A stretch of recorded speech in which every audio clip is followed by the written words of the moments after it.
The final four here was Naomi, Beth Phoenix, Shayna Baszler, and Charlotte. And then Naomi would be eliminated by Shayna. So then we'd have the final three being Beth. The final three would have Beth, Charlotte, and Shayna. Sorry. Shayna. It's funny how Beth is in the final three, considering a certain other person who we'll get later in the show is also in the final three. Then Shayna would eliminate Beth. See, at that point, I was like, uh-oh, because this is just me. I've seen this many times where the person who makes the second to last elimination doesn't win the match. So first I'm like, oh, like you said, it's getting interesting, but they hit me. I'm like, oh, crap. Because I really wanted Shayna to win once she got in there because I just think... Yeah, so did I. So, of course, Charlotte Flair would eliminate Shayna. They didn't make... Shayna looked good in terms of, like, she got a bunch of eliminations and she looked strong. But the problem is at the end they kind of got her where she kind of fell for, like, a really easy trick. So I guess that wasn't really good. But I guess maybe they didn't want to do Shayna and Becky yet one-on-one, even though I think that's perfect to me. I don't see anything wrong with that. I think it'd be great. But maybe they somehow don't think that she can draw on her own yet, and they just don't know if it's ready, if it's her time yet. But it sounds like how I'd be invested. I mean, that's a money match to me, but that's just my opinion. Yeah. Maybe they don't think she can draw it at a top level yet. We all know who Charlotte's facing. Yeah. And we've seen that match in that feud so many times. I also heard... you finished. We've seen it with Charlotte as a face. We've seen it with Becky as the face. We've seen it as we've seen it vice in versa. all different ways. We've seen it in all different ways it can be done. We've seen it, we've seen them beat each other. It just... I honestly don't need to see it again for a while. Yeah, because obviously they have to probably do it again at some point. But yeah, so someone entertained the idea of this is just an idea to throw out there. Someone I guess mentioned maybe they could do like a triple threat with the three of them with Shayna in there. But even then, it's like I'm kind of over the triple threats in WWE. Just do Becky and Shayna then. It's like Lester. I love Charlotte. She should not have been in with Ronda and Becky. No. Because then they could have just done I don't know. They could have just done like a match like with her as like against someone else, because I think she beat Asuka she for did, it. But the problem is they wanted Becky 2 belts. Is the problem. Yeah, but the only problem with that is there was no longevity in that. Yeah, for sure. I mean, there's never too longevity in someone holding a world title and another title at the same time. That was probably just done just to sell some merchandise. Yep. For sure. It's like when Seth won the United States title with the WWE title. It's just for marketing. But I still thought nonetheless, of course, Charlotte Flair was the winner here, but I still thought nonetheless it was a really, really good Rumble match. I thought the women of NXT really helped make this one for me. I thought just with Charlotte being a already established star and arguably the best female talent in the business, and to your point, probably at this point already one of the best of all time, I just thought that she just didn't need this. But I went ahead and gave this 3.5. Still really good nonetheless. And yeah, I gave it 3. I thought it was good. We're better if Shayna won, but I still love Charlotte. And she'll put on a good match with Becky. She will. Yeah. It's gonna be really good. It's just it just goes back to everything. I will say that Charlotte needs to win that, because if Becky wins that, I don't know where else matches they're gonna up with Becky anymore. Yeah. Because the problem is, literally nobody can beat her at that point. Yeah, absolutely. So then next we'd have the SmackDown Women's Championship match between Bayley and Lacey Evans. Not much to say about this at all. Not the best match here, but I think part of the problem is I think that they were both placed in a bad spot in the card. Like, I don't think they should have followed the Women's Rumble match. I guess a women's title match, but I don't know.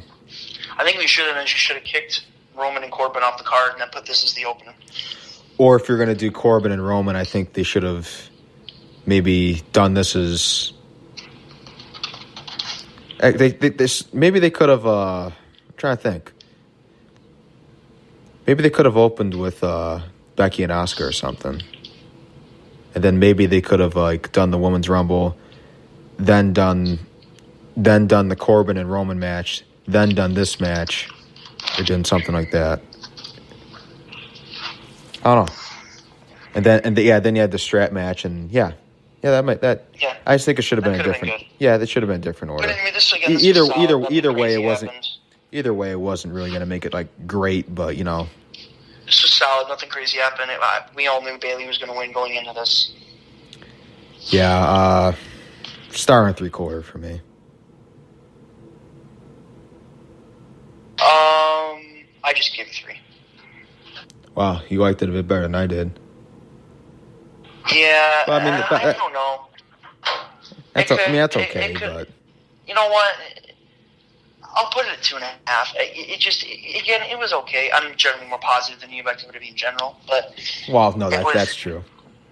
It was okay. No, it didn't blow me. Actually, you know what? Because this was worse than Roman and Drew. Yeah, Roman and Corbin. See, that's kind of how I was thinking. That's kind of how I was thinking. Worse than that. You're right. I didn't think about that. Yes, right below 2 stars. Yeah, I gave a star and 3/4. But okay, on to the next one. Yeah, so we'd have the strap match for the Universal Championship, which we saw The Fiend, Bray Wyatt, defend his title against Daniel Bryan. Oh my God, what a match! I was actually pleasantly surprised here. This is by far The Fiend's best match. Well, one, we're already off to a good start here because they didn't have that really dumb red lighting. So thumbs up for that. I really hate that, man. I don't get it. It's stupid. It's like when they used to do it with Sin Cara. Yeah, but it's actually worse, I think. No, it's way worse. I hate when they have special lighting for anyone. Yeah. But like I said, pleasantly surprised. This is by far The Fiend's best match. I gave this 4 stars. Yeah, I'm not too far behind with you. Daniel Bryan. So Daniel Bryan could wrestle the wooden plank and it'd be a 3-star match. Probably. So I read somewhere that this was the first strap match that had taken place in 10 years, actually. Well, because strap matches are usually pretty brutal, so yeah, it makes sense for The Fiend to do it. Yeah, and also because probably like in between, like there's those years where they're really, really PG-ish. So, do you think The Fiend steps in the chamber? I don't know. Actually, Who do you think is in the what title is defended in the chamber? If there even is one defended in the chamber, there may actually not. I'm starting to think there may actually not be one. I think what we could see is actually, Drew won the Rumble. Well, of course, spoiler. But you guys who are going to listen to this, you probably already know that, obviously. But he's going to face Brock. Yeah. So, is Brock actually going to defend the title? Probably not. Or if he does, he'll probably get a pod. He won't be in the chamber. Yeah, and if he did, he'll be in a pod and he'll get like the last spot. Yeah, it won't be in the chamber, but. Yeah, actually, The Fiend could be in the chamber, but either way, he's going to retain. Actually, that could be a way of further making him look stronger. So, there's always that idea. Interesting enough, after what happens tonight, who gets The Fiend at Mania? You think right now? I'm thinking Roman Reigns still. See, the only other option they could do is they could do another match somehow with The Fiend, and they could do like a big number 1 contenders elimination chamber match. That's an idea. Done that before. Yeah, they could do that. That's true. That's a good point. So let's get back to this match real quick. Just again, Daniel Bryan did great in this. He looked vicious with the whipping they did of each other. Daniel Bryan kicked out his sister Abigail. Yeah, I was actually surprised there. It was a great counter too. It was a beautiful counter. Mm-hmm. And then Bray kicked out of 2 knees. Some really cool moments, and then Bray ended up winning with the claw. Yeah, he'd get the mandible claw, and eventually Brian got out of it a few times. Yeah, he did, because remember there's one time he was in the ropes and he got him to the middle of the ring and he was able to get out of that, and then he got him into the Wabell lock or the yes lock, whatever they're calling it now. Yeah, it's by far the best match that the Fiends had. Yeah, I gave it. Yeah, I already said what I gave it. But. Yeah, you went with 4. I originally went with 3 3/4, but now that I'm talking about it, just thinking about it again, I might have to go with you and go with 4 on that as well. I thought this was really well done. Of course, Bray Wyatt would he'd get the pin with the mandible claw and retain the Universal title. But hats off to both guys involved still, because Daniel Bryan, of course, is still one of the best workers in the world, and this is still the best by far Fiend match. And Bray did his part as well. So He did. So hats off to both guys here. Next, they'd announced the event attendance for the Royal Rumble this year. They had 42,715 as the figure, the largest attendance figure in Minute Maid Park history. Yep. They probably upped it by 2,000, but whatever. It's... See, that's a thing. It's like I'm going to just read it off because they said it, but who really knows? Well, we'll get to the next match here, which was Becky and... Asuka, yep. He had the Raw Women's Championship on the line. This was really good. I think I love Becky. I'll always say Becky's good. But the interesting enough, I actually thought going in as there was a small chance Asuka could win, and they'd do the Asuka redemption arc against Charlotte for when she lost her streak. But after quickly into it, I realized that wasn't going to happen. It was a good match. The only spot that was weird was when Becky did the jump, holding Asuka off the middle rope. Oh yeah. That looked weird, but other than that, there were some weird spots in this, but other than that, it was good. I really liked how they kept working, that Becky was trying to get the disarm him, but she just couldn't get it. Uh-huh. And then Asuka tried to do the green mist, and Becky kicked her and made it do her to herself, and then you had Becky winning with her finisher, made her tap. And just overall, I thought this was good. It was, I think we knew Becky was going to win. Yeah. And now it begs the question of, we know what Asuka's doing because she's going to go back with Sonya and they're going to defend the tag belts. But we're going to get Becky and Charlotte again. Yes. We can go more in depth on this now. I think Charlotte needs to win that match simply because if Becky beats Charlotte, there's no one left for Becky to fight. Like, she's beat everybody. Yeah, I agree 1,000%. Couple quick notes. Of course, I thought during the entrances they both received great reactions from the crowd, which I thought was good because I thought really helped to give them kind of like a big-time feel for this, which is what they were trying to aim for, which is good always for like a title match.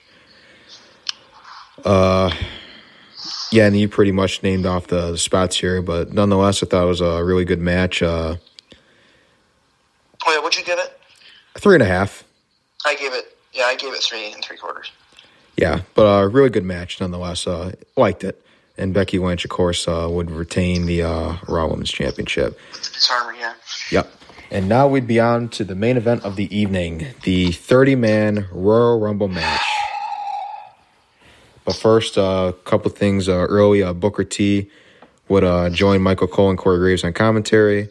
Michael Cole would also announce that both Lashley and Rusev, I guess, would no longer be participating in the match due to a brawl that had taken place earlier in the day between the two.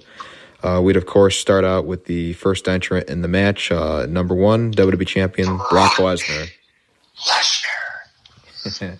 And then number 2 was Elias coming out singing Sacrificial Lamb, and he got thrown to the ring. He got eliminated. Then next would be Eric Rowan. Lesnar make quick works of him. Robert Roode, he get eliminated. Number 3. The next would be John Morrison. See, this one I didn't appreciate as much because I'm at the stage with John Morrison in this second run that, like, I think it could be successful in some ways, but I guess by successful, it just really depends, like, what your definition of successful is. I think we're going to get Miz and New Day. I mean, Miz Morrison versus New Day. Yeah. For the tag belts. And say they win the tag belts. Like, to me, that's not bad. No, it's not. And they've actually been pretty good together. I mean, Miz and Morrison have so much chemistry at this point. No, back in 2008, they were like the best tag team they had going. Yeah, they have great chemistry together. And like I said, though, I didn't like Morrison coming out and getting eliminated right away. Yeah, he got eliminated, they would say, in 9 seconds. Yeah, he got unceremoniously got eliminated. Brock would belly to belly him over the top rope. So yeah, that part I didn't like as much. But yeah, for Morrison in the second run, like I'm gonna say is you could put him in there with a lot of guys. Like they put him in there with Kofi on Friday night. Thought that was a really good match. Of course, the big match everyone wants to probably see at some point is him and Ricochet. Him and AJ. I mean, there's a lot of great possibilities. Him and Rollins, I could go on for days. There's even NXT people he could go against. But as far as world titles and stuff, I don't expect that probably. No. But really like John Morrison, though. Great talent. But yeah, he just got eliminated unceremoniously, 9 seconds, they'd say. Number 6 was Kofi Kingston, which this made it interesting because, of course, Kofi was the man that Brock Lost his beat title. in 4 seconds